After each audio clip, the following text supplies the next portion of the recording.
Team India, Bangladesh జట్ల మధ్య కాన్పూర్లో జరుగుతున్న రెండో టెస్టుపై వరుణుడు పంజా విసిరాడు.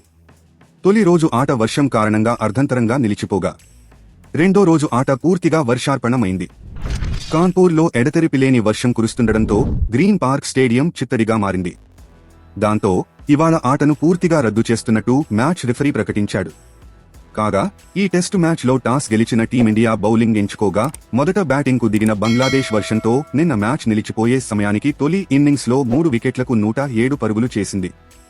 ఇవాళ ఒక్క బంతి కూడా పడకుండానే ఆట రద్దయింది. టీమిండియా, బంగ్లాదేశ్ జట్ల మధ్య కాన్పూర్లో జరుగుతున్న రెండో టెస్టుపై వరుణుడు పంజా విసిరాడు.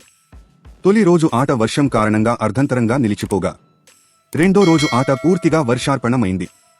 కాన్పూర్లో ఎడతెరిపిలేని వర్షం కురుస్తుండటంతో గ్రీన్ పార్క్ స్టేడియం చిత్తడిగా మారింది.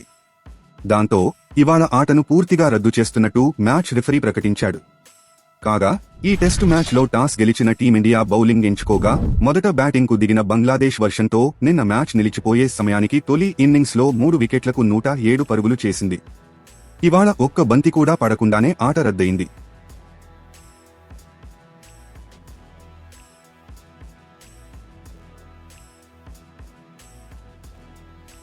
తాజా సమాచారం కోసం లైక్ చేయండి, సబ్స్క్రైబ్ చేయండి, నోటిఫికేషన్ల కోసం గంట సింబల్ ఆన్ చేసి పెట్టండి.